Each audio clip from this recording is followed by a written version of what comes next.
Hi sir. నమస్తే sir. నమస్తే. ఎలా ఉన్నారు సార్? బాగున్నామ్మా. సార్ ఇప్పుడు చూసుకుంటే రీసెంట్‌గా బాలకృష్ణ గారి బర్త్‌డే సందర్భంగా #BB4 అని చెప్పేసి బోయపాటి గారిది అండ్ అలాగే బాలకృష్ణ గారిది అనౌన్స్‌మెంట్ పోస్టర్ అనేది రిలీజ్ చేశారు. కానీ ఆ అనౌన్స్‌మెంట్ పోస్టర్ రిలీజ్ చేసిన తర్వాత సోషల్ మీడియాలో ఒక రకమైన చర్చ నడుస్తుంది. ఏంటి అంటే బోయపాటి గారితో బాలకృష్ణ గారు తప్ప ఇంకెవరు సినిమాలు తీయడానికి ఇష్టపెట్టుకోవట్లేదు అని చెప్పేసి అంటున్నారు. దీని గురించి ఏం మాట్లాడతారు? బోయపాటి గారు సరైన సినిమా అల్లు అర్జున్ గారిది కూడా సూపర్ హిట్ ఇచ్చారు. హ్మ్. ఓకే, రామ్ చరణ్ గారిది హిట్ కాలేదు. చాలామంది సినిమాలు చాలా చేశారు. భద్ర సూపర్ హిట్ ఇచ్చారు. అలాగే మరి ఆయనకి ఎందుకు వాళ్ళిద్దరు కాంబినేషన్స్ కరెక్ట్గా సెట్ అవుతుంది. అంటే మరి బాలకృష్ణ గారికి ఆయనకి ఒక కరెక్ట్గా సెట్ అయిందేమో. మా అన్నీ ఆయన హిట్లు అవుతాయి. అందుకని ఇంకా బోయపాటి గారిని బాలకృష్ణతో తీస్తేనే బెటర్ ఏమో. ఎందుకంటే ఎవ్రీ ఇయర్ ఒక సినిమా తీస్తే ఇది సూపర్ హిట్టే. ఎవ్రీ ఇయర్ ఒక్కొక్క సినిమా బోయపాటి గారి సినిమా తీసుకొని కాము కూర్చుంటే బెటర్ ఏమో. ఎందుకంటే బయట సినిమాలు ఏం చేసినా ఆయన ఫ్లాప్ అయిపోతుంది. ఆయన ఎక్కువగా యాక్షన్ సినిమాలకి ఎక్కువ ఇంపార్టెన్స్ ఇస్తున్నారు.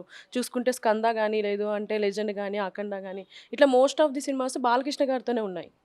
ఇప్పుడు మన బెల్లంకొండ శ్రీనివాస్‌తో చేశారు, అది ఫ్లాపే. అలాగే అన్నీ చేసినా కూడా స్కంద అవ్వచ్చు, అన్నీ ఫ్లాప్‌లు అవుతున్నాయి. బాలకృష్ణ గారిది మాత్రం హిట్ అవుతుంది. అందుకనే వేరే సబ్జెక్ట్స్ అన్నీ కూడా మాస్ ఫాలోయింగ్ ఉన్న వ్యక్తి బాలయ్యబాబు. దాంట్లో నో డౌట్. అందుకని ఆయనకి కాంబినేషన్ సెట్ అవుతుంది. తక్కువకి కొంచెం సెట్ కావట్లేదు. దానివల్ల ఫ్లాప్‌లు అవుతున్నాయి. బాలయ్యబాబుతో ఎవ్రీ ఇయర్ ఒక సినిమా. ఎవ్రీ ఇయర్ పండగకి ఒక సినిమా రిలీజ్ అవ్వాలయింది. బోయపాటి బాలయ్యబాబుతో ఒక్కొక్క సినిమా అవ్వాలి. అది నిర్మాతలు ఎవరైనా డిఫరెంట్ అవ్వచ్చు. అది చేస్తే బెటర్ ఏమో నా ఉద్దేశం.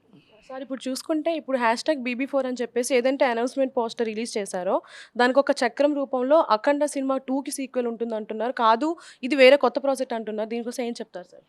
ఒకటమ్మా, మనకేమీ తెలియదు. ఎవరెవరో ఇష్టం వచ్చి ఇప్పుడు సోషల్ మీడియా ఫ్రీగా ఉంది.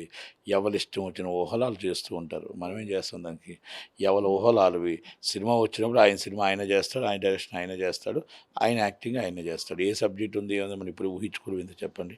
ఇప్పుడు సినిమా వస్తుంది, సినిమా ఆడుతుంది, సినిమా రిలీజ్ అవుద్ది. దానికి మనం ఈరోజు ఇప్పుడే మనం పెట్టేసి BB4 కోసం వాళ్ళు ఎవరో చక్రం తిప్పారని నేను కూడా ఇండస్ట్రీలో ఉండి ఇంత ఇంత ఇప్పుడు ఇంత పెద్ద దీంట్లో ఉండి నేను ఇలా చెప్పడం కూడా కరెక్ట్ కాదు. మొత్తానికి బోయపాటి గారిది అండ్ అలాగే బాలకృష్ణ గారిది కాంబినేషన్ బావుంటుందని చెప్పేసి అంటారు. మంచి కాంబినేషన్.